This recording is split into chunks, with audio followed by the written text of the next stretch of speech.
Renungan Harian Selasa 14 Maret 2023. Pengharapan tidak mengecewakan. Roma 5 ayat 1-5. Mari kita berdoa. Ya Tuhan, Engkau kiranya menolong kami dalam memahami dan membaca firman-Mu. Biarlah Roh Kudus memampukan kami untuk menerima firman-Mu dengan senang hati, dan Roh Kudus menolong hamba-Mu untuk menjelaskannya sehingga firman Tuhan tertanam di dalam hati kami. Dalam Yesus kami telah berdoa. Amin. Salam sejahtera, semoga kita mengalami kasih Allah dalam hati, dan kasih Allah menopang kita dalam menghadapi penderitaan. Kasih Allah meyakinkan kita bahwa pengharapan kita tidak mengecewakan, seperti ungkapan dalam Roma 5 ayat 5. Dan pengharapan tidak mengecewakan, karena kasih Allah telah dicurahkan di dalam hati kita oleh Roh Kudus yang telah dikaruniakan kepada kita. Seorang ibu A pergi bersama-sama teman-temannya dalam suatu kegiatan di luar kota 2 hari.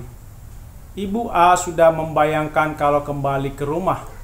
Ia merasa menderita di dalam rumah karena suami, anak, menantu, dan cucu setelah menggunakan semua peralatan rumah tangga, tidak ada yang mencuci merapikan peralatan tersebut. Maka ibu A akan membersihkan sendiri. Padahal sudah berkali-kali dimintai tolong, tapi belum juga berubah. Ibu A berharap anggota keluarga bisa membantu membersihkan peralatan yang mereka pakai. Ibu A berharap ada perubahan dalam diri anggota keluarga. Apakah pengharapan Ibu A tidak sia-sia, tidak mengecewakan? Mari kita dalami bersama. Semua orang pasti mengalami penderitaan dalam hidupnya. Penderitaan tersebut bisa disebabkan oleh kesalahan diri sendiri, karena orang lain, karena musuh, karena bencana, atau kejadian di sekitar kita. Dalam penderitaan, orang mengharapkan dirinya lepas dari penderitaan. Kalau penderitaan tidak ada yang membebaskan, maka orang bisa menjadi malu, putus asa. Orang mengejek, mengapa tidak menjadi kaya? Mengapa pangkat tidak naik? Ada orang menderita dalam kemiskinan, sakit, kedukaan.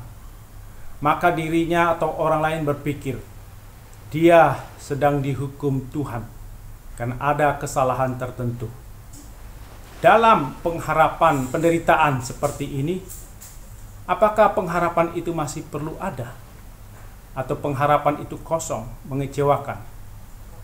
Paulus menjelaskan bahwa pengharapan orang beriman tidak kosong, tidak mengecewakan. Pengharapan tidak mengecewakan karena kasih Allah telah dicurahkan ke dalam hati oleh Roh Kudus. Karena kasih Allah, maka Allah memilih dan memanggil kita menjadi murid-Nya. Allah memberi janji keselamatan kepada kita. Kita sering tidak setia kepada Allah dan kehendak-Nya dan janjinya. Kita tidak merenungkan siang dan malam tentang sifat, kehendak, janji Allah, dan tidak melakukannya. Walau kita tidak setia sepenuhnya pada Tuhan, tapi Tuhan setia pada janjinya, pertolongannya, kasihnya terhadap manusia.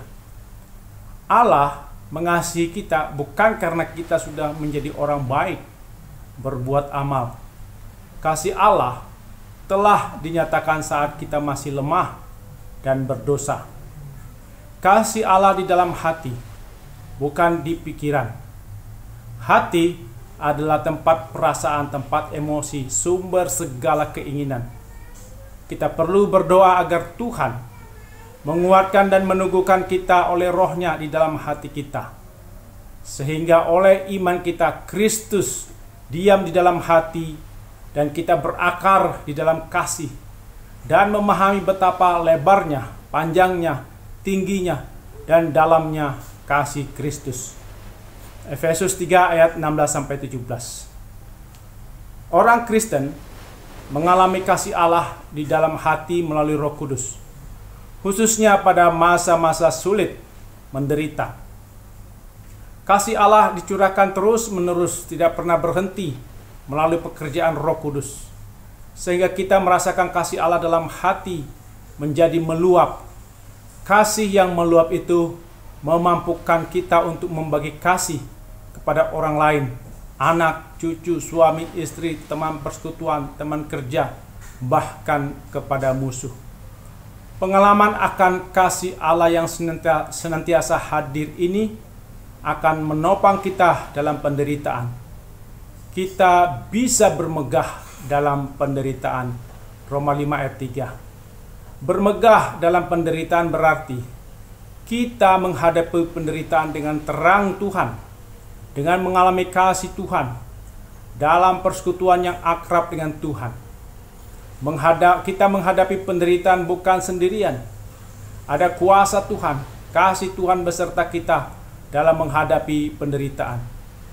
Bersekutu dengan Kristus berarti kita belajar dari pengalaman Yesus menghadapi penderitaan, dikhianati, disangkal murid, dihina, dianiaya, disalib, dan mati.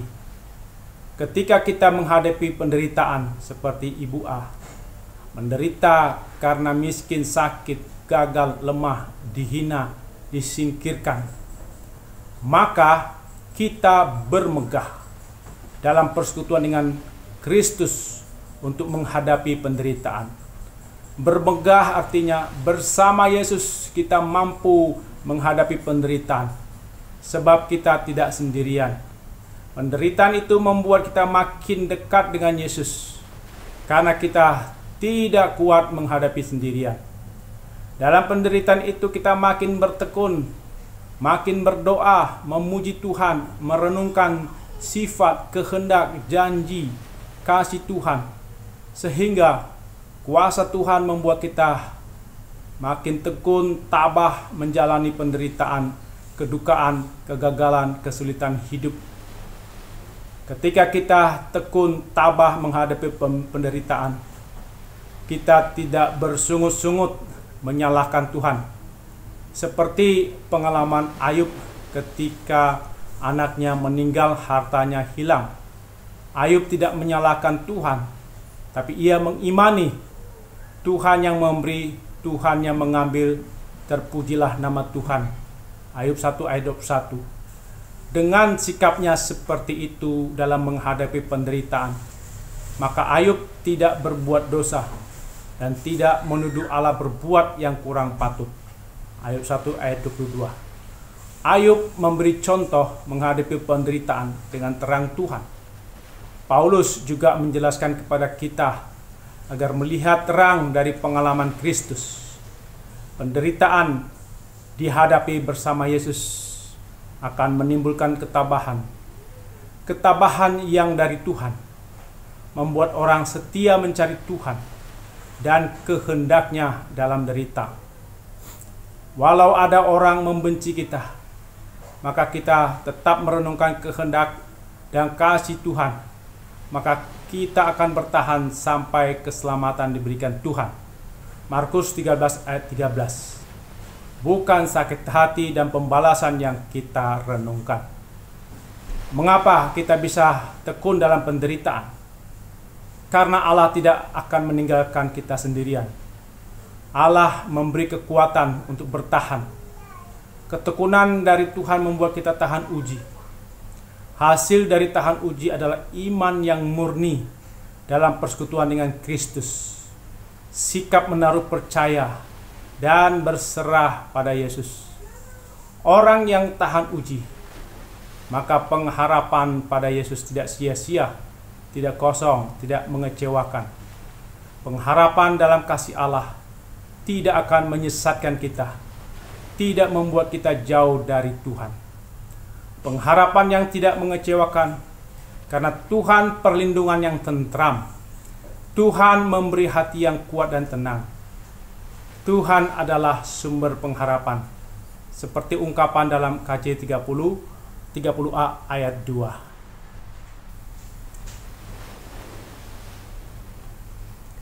Hanya Tuhan sajalah perlindungan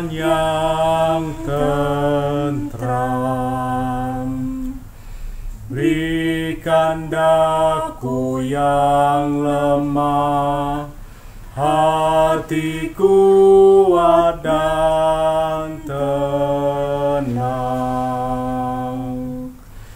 Dikau saja yang tetap, sumber pengharapanku. Biar aku kau dekat di naungan sayap-Mu. Amin. Mari kita berdoa. Ya Tuhan, kiranya kasih Allah ada dalam hati kami, sehingga kasih Allah menopang kami dalam menghadapi penderitaan. Kasih Allah meyakinkan kami bahwa pengharapan kami tidak mengecewakan. Kami berdoa dalam nama Tuhan Yesus. Amin.